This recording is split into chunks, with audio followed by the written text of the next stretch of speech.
Good afternoon and welcome back, ladies, gents and Pikachus, to another analysis and breakdown of the Quran of the Muslims!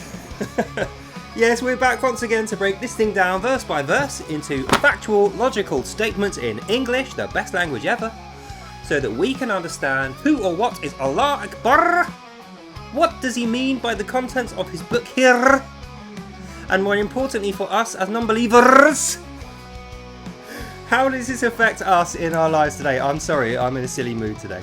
So anyway, before I start, as I always do, I'm going to kindly ask you and tell you now if you have any doubts or questions as to my factual accuracy about the things I'm about to say. Please first buy and read one of these, a Tajweed Quran with the meanings in English, actually in Arabic with the meanings in English. Buy one of these, check everything I say, buy the words of this book, and after having done so, you'll recognise every single word I'm about to say to you now is 100% true of the words of Allah in his book and what Muslims believe today. Despite their denials and protestations, if they call themselves Muslim, this is their belief. They have to 100% believe this, otherwise they are infidels. Psh, off with your head, you're dead. I will hate them. They will get no virgins, no virginal brides for you, O infidels. Only people that believe this. So with that in mind, let's carry on where we left off last time. So, if you've been watching the series, you will remember the last few episodes we've been going through the Moses story, or rather the Moses story in the retelling of Allah, which is completely wrong compared to what we know to be true of history. So, we're going to carry on with verse number 70, I believe. 69, yeah, 70. And the page we're going to be reading looks something a little like this. That bit there is what we're going to be reading. So, without further ado, let's carry on with the Allah retelling of the Moses parable. Oh yeah, and what they're doing, obviously this is slightly different to the version we heard before when Allah was telling us before, you know, that Moses was off in the desert doing a 40-day fast, and it was the Jews that cocked up the sacrifice and did the sinful holy cow. Now we're hearing that it was actually Moses that did it, and the reason he got it wrong because he was being instructed by Allah. So Allah's guidance was the reason he got it wrong, according to this. So, let's carry on. Verse 70. They said, as in the Jews are saying to Moses, "Beseech on our behalf thy Lord." You know, they're talking about Allah there, saying Moses' Lord's actually Allah. "Beseech on our behalf thy Lord to make us plain what she is. To us all heifers are alike. We wish indeed for guidance if Allah wills it." End of verse.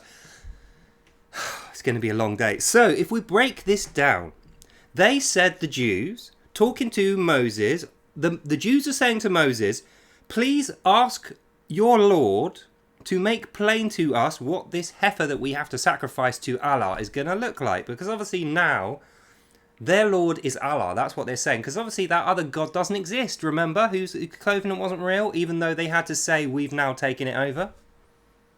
But anyway, they're saying to Moses, "Ask Allah what this holy cow has to be like so we can get it right." Allah said a minute ago, well, it's got to be a sexy holy cow that's a certain colour and not too old, not too young. No, it's got to be like off Tinder. It's got to be a Tinder sexy cow. And now they're just making sure that they have done the right thing before they do this holy cow sacrifice. And that's why they say, "To us all heifers are alike." We don't know how to do a sexy holy cow sacrifice for Allah. We're too ignorant and foolish because we are Jews and we're not following Allah. That's what this is trying to say. "Please give us guidance if Allah wills it." So they're saying, we only want to do this for Allah, you know, even though we're Jews and we just escaped Allah a minute ago. We're about to set up Israel with the Star of David on our flag, worshipping Yahweh. Even though we know we're doing that, we're worshipping Allah. We want to do a holy cow sacrifice to Allah because he's our Lord, says Allah. Obviously is not true. So that's what that means. And we move on. 71. He says, Moses, he says, "A heifer not trained to till the soil or the water of the field, sound and without blemish." And then they said, "Now hast thou brought us the truth." Then they offered her in sacrifice, but not with good will. Oh, that's new. So that's the end of that verse.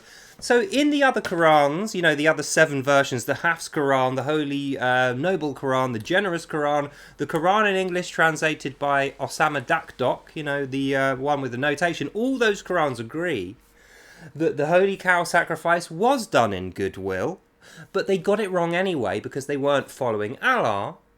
Now we're being told the reason they're getting it wrong is not because they didn't follow Allah. They did follow Allah. It's because they didn't do it in goodwill. They didn't really believe in Allah, I suppose is what that means. So we carry on with the Jews worshipping with the holy sexy cow to Allah, but they don't really mean it, even though they've just asked him to tell them how to do it, and they are doing it the way he told them. They've been following his guidance to the letter, but they're still doing it in bad will. I don't know how that happens. 72. Remember you slew a man and fell into dispute amongst yourselves as to the crime, but Allah was to bring forth what ye did hide. So now, once again, Allah is telling you, the reader, something which happens later in this book, inaccurately, to try and prove a point to you. So this is like when he goes, remember that thing that happened, before you were born that you never saw? Remember, yeah? We're going to talk about that now, to try and implant a false memory in your head. So what he's talking about here, when he says, remember what I said about every time he says remember, he's going to tell you a big stinking lie. Remember, you slew a man and fell into dispute amongst yourselves as to the crime. So what they're talking about there is Moses killed a guy who was trying to hide from him by burying himself in sand because he thought that guy was an assassin that was going to try and kill him. So he kills the guy, then he hid the body back in the sand to try and make no other Jews find out about it because he was embarrassed. Then he went to God and said, God, I have sinned against you. I've killed a man. I didn't mean to. I thought he was trying to kill me, but then I ended up killing him. I didn't mean to kill him. I whacked him on the head. That's what happens in the Old Testament, by the way. He doesn't actually murder this guy. It's like manslaughter at best. So the guy's in the sand hiding. Moses sees him there. He starts to get out. Moses bangs him on the head and says, why are you hiding from me? He bangs him on the head too hard and the guy dies. Moses is mournful about this, goes straight to God and goes, God, I'm so sorry I killed this guy. He was a Saracen. He wasn't one of us. But I didn't realise he was actually leaving to come and join us. But he looked like an assassin, so I killed him. And God says, don't do it again, I'll forgive you. But that was Yahweh. So now we are being told by Allah, remember what you saw with Moses, even though it happened before you were born, and now I'm talking to you, the reader, in the current day. Remember that thing about Moses, which they won't know about because it's Muslims. So they can't read. And they don't have a Bible, so they don't know about it, Allah. And by the way, it was not in dispute amongst themselves as to the crime. They knew exactly what happened because Moses told them. It was only in dispute for about 10 minutes before Moses went to God and apologised. And by the way, other people did witness it, so it wasn't really in dispute, ever. It was only in dispute to Allah because he didn't know what the hell he's talking about. So anyway, after that, but Allah was to bring forth what ye did hide. So now Allah is saying it wasn't the two guys that saw Moses do it and the fact that he openly went to God in full view of everyone that made everyone realise that this had been done. It was Moses trying to hide it. I get it now, Allah. So we're going to rewrite history once again. And we're going to try and paint Moses as a bad guy. That's what Allah's doing. Moses is a bad guy now, even though Allah said Moses was his prophet. But I suppose Moses did say that he changed the word of God, the one they had before they met Allah. So basically, it's all a big mess of lies that Allah's trying to tell lie after lie after lie, hoping when he goes, hear ye, remember what you saw, that you will forget that there are many distinct mistakes in this page. So that's what that means. In conclusion of 72, Allah is saying, remember Moses killed a guy so you can't trust him, but Allah was there, Allah saw it. That's what that means, and we move on. 73. So we said, strike the body with a piece of the heifer. Thus Allah bringeth the dead to life, and show you his signs. Perchance you may understand him. So, this one is just too weird. So if we break this down. So we said, Allah's angels is we now. Even though a minute ago we was the Jews, and before that it was actually someone else, now we is Allah's angels. And I know this from reading my other 7 versions of the Quran, which are a little bit more informative, more direct about this. We, Allah's angels, say to Moses, strike the body with a piece of the ritual cow, the sexy holy cow that you just sacrificed, and then Allah will bring the dead to life. So this is how it looks to me. Moses kills a guy, then asks God for forgiveness. That's what really happens in the Old Testament. Before this was written, we knew that. But Allah is trying to style it out because Allah has heard from someone else, i.e. not Allah, Mohammed has heard through other means, Moses actually killed a guy once. But he doesn't know whether he actually killed him, whether he's still alive, whether he became a Jew like he was there to do, or whether he's actually dead. So Allah says, he was dead, everyone saw that. So if anyone asks, they can say Allah was true, he was definitely dead. But then Allah said, oh, raise him back from the dead by whacking him with a piece of holy cow. Now he's alive again. So if he's alive and he turns up, Allah can say, see, I knew he was alive, I was the one that brought him back to life. Then he was written out the story and escaped completely, and he's never mentioned again. So if he's alive, but we don't know where he is, so he might still be dead, Allah can say, that was part of my plan too. So Muslims, please understand what is going on here. If any other guy did this to you, and you weren't told explicitly by Mohammed in this book, don't use your logical mind, walk blindly into the knowing of this truth, and I'm going to tell you, if you had heard this in any other book, you would immediately go, alarm bells are ringing here, this sounds like bullshit. Because it is bullshit. Story A is the guy's dead, and he's dead because Moses is bad. Story B is Moses is bad because he killed him, but Allah in his grace and mercy raised him from the dead when Moses whacked him with the holy cow. So now he's alive again, so Moses ain't a murderer anymore then, is he? He just whacked a guy on the head. And version 3 is the guy was alive because he got resurrected, then he disappeared, so he might still be dead somewhere. That's called covering all your bases when you don't know what actually happened, but you need to make it look like you do know what has happened, i.e. he's falsifying his vision and foretelling of the future. Allah is trying to make it look like he knows what happens to this guy that Moses killed, but he hasn't got the foggiest. Got it, Muslims?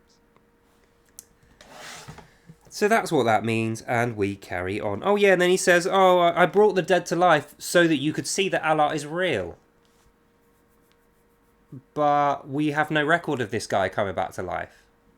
That's the reason why he was written out the story immediately. Why is there not a testament of this guy that got brought back to life? Allah, if he's one of your prophets, which presumably since you brought him back to life he would be, where is Book of Moses' dead guy? Why don't we know what his name is?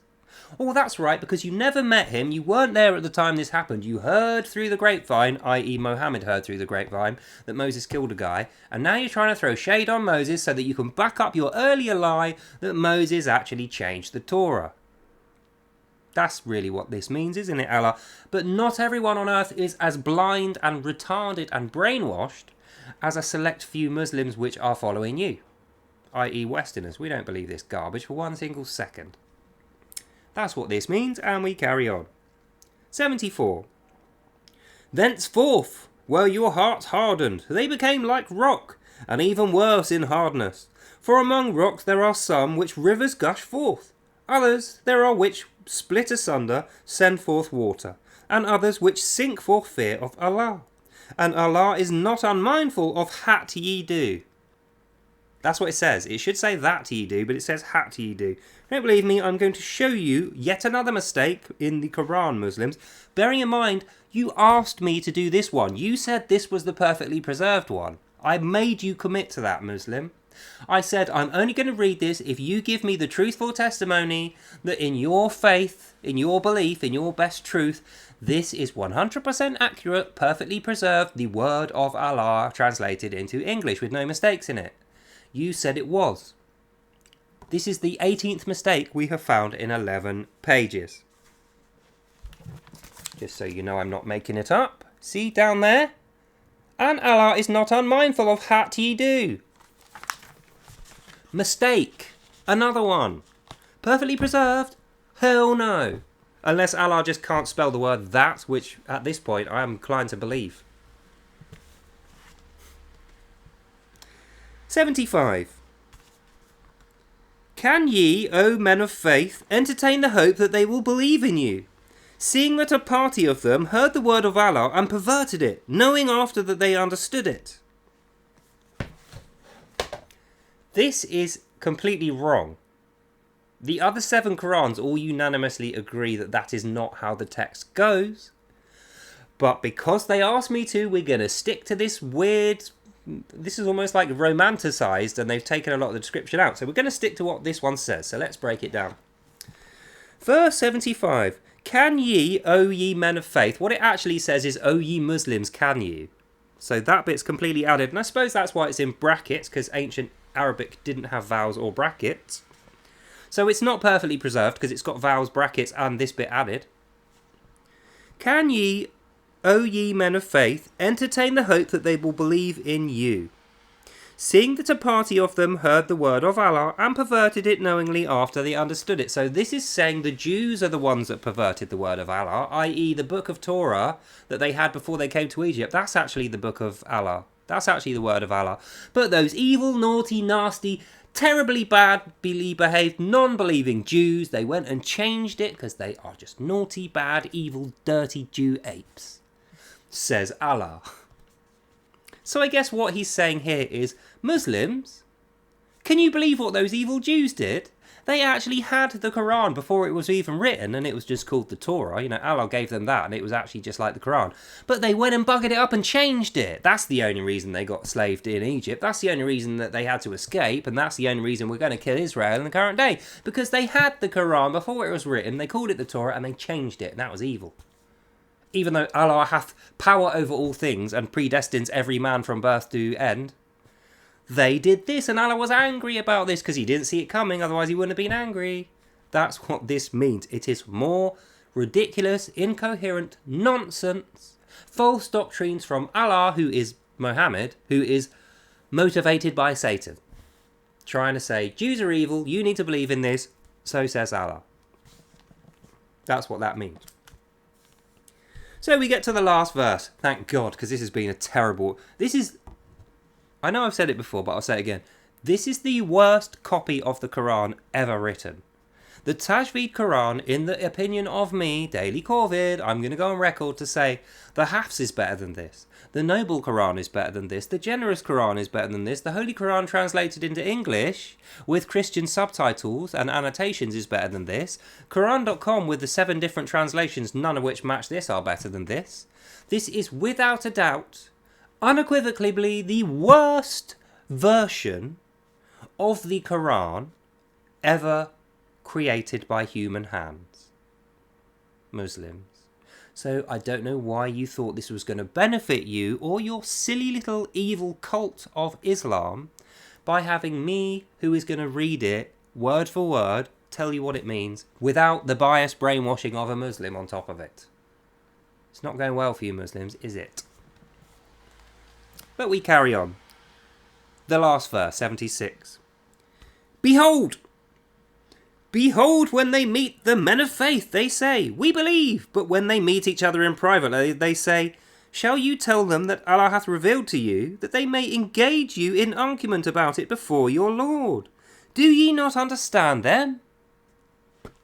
End of verse, end of reading, and thank God for that, because that was some really badly written garbage. So let's go through it. I'll read it slowly, because I know you wouldn't have... This is how this book is written. If you just read it like a normal book, you won't understand it, because it needs, like, pre-computation. You know, it needs you to add and take away words while you understand it, just to make sense of it. It doesn't make sense otherwise. Perfectly preserved my backside. So, 76. Behold! So Allah is saying... Someone is saying to someone else, but it doesn't particularly say. So what we think is this is now an imam saying to Muslims. There's no Jews here. The imam is saying to the Muslims, behold, when they, the Jews, meet the men of faith, the Muslims, they say, we believe. But when they meet each other in private, they say, shall you tell them what Allah hath revealed to you, that they may engage you in arguments about it before the Lord? So basically, the Imam is saying to the Muslims, see those Jews over there? When you question them in the street, do you believe in the Quran and Allah? They're going to say, yeah, of course we do, yeah, because they don't want to get killed and don't want to get persecuted by you, evil guys. So they're just going to lie to you and say, yeah, we do, we worship Allah, yeah, we definitely do, we're definitely being honest. But then when they're in private, they're going to say, can you believe that guy thinks we're following the revealed nonsense from Allah? Like, of course we're not, we're just tricking him. We just didn't want to get our heads cut off, so we just lied to him. Shall you tell them what Allah hath revealed to you, that they may engage you in argument about it before the Lord? See, that's different from the Hafs Quran as well. The Hafs is more honest about this. This is trying to dress it up as the Jews saying, Allah hath revealed all our stuff to us too, but we don't want to argue with these guys in front of Allah because it would upset Allah. That's not how it goes. They want to argue with Islam because they have a testament that is from God, and they want to say to Islam, this is not the testament from God that you follow, your God is Satan. That's what they're doing. They're not arguing about it in front of your Lord. They couldn't care less about your Lord. They hate your Lord, Satan. Do you understand? Do you not understand them? So even though it just says, do you not understand them? This is an imam saying to the Muslims, don't you get what they're doing, those Jews, when they lie to you? They're not just lying so that you don't cut their head off. They're evil, nasty infidels. They're trying to have a war with Allah. Kill them. That's what this means. Even though it hasn't said it. We're going to get to why it means that later on in the book. And that's the end of the reading, which I'm very flipping well pleased about because it's horrible nonsense. It just is incoherent crap. So let's go through that page. We start off with Moses and the Jews trying to do a holy cow sacrifice. The holy cow sacrifice is done perfectly to the words of Allah. Moses is there this time, whereas before he wasn't. But now we change the story. Allah's invented the new bit where Moses is back. So they do the holy cow sacrifice. It's a holy sexy cow. Wow, it's a fit cow. We really like that cow. It's going to be on Tinder getting stars. 5 stars, good ratings. And then Moses kills a guy, and they're like, oh no, Moses killed a guy. Well, we'll hide it. But Allah's like, no, Allah saw you, so everyone's going to know about it, so don't try and hide it. Then Allah says, take the leg off this holy cow that you sacrificed to me and bash the dead body with it, and it will spring back into life. Thusly we will know Allah is the truth. That's what it says. So they do that, the guy's alive again, runs off, never to be heard from again. Then Allah says, well, we don't know what happened to this guy. We're not going to give him a testimony. We're not even going to mention him again. So we don't know if he's actually real or not. As far as we know, he's still dead. This is a sign of Allah. Then he goes, Muslims, listen to me. Trust me, bro. All that stuff's a proof of Allah. Like, look at those Jews over there. They're worshipping their God and they've got the Torah. But it's actually Quran readings that they've got. Allah gave them the Torah before they come to Egypt and met Allah. He secretly gave them the Torah. But they changed it. That's the only reason it's not the same as your book now. Why do you think they changed it? They want to make your book false. They're evil Jews. So the conclusion of that page is Moses is now bad. Jews are evil. Moses is bad, leading bad Jews. Go and kill them. Because they're bad and they're at war with Allah. That's the conclusion of this whole page of nonsense. So, a mercifully short episode today, but I think that's all we have time for. So if you don't mind, I'm going to shoot off and start getting ready for the next Without Lies, Islam Dies, where we put the boot into this load of nonsense false doctrine from Satan, who is Allah. In the meantime, I hope you enjoyed that and you learned something. God bless you all, and I'll see you lovely people in the next one. Bye now. So another episode ebbs and flows to the end, and if you would like to hear more Quran in Without Lies, Islam Dies, I'll be back here tomorrow. We can part the seas of boredom with more illiterate, coherent nonsense from our favourite demon god, Allah. In the meantime, God bless you all, have a lovely evening, and I'll see you next time. Bye!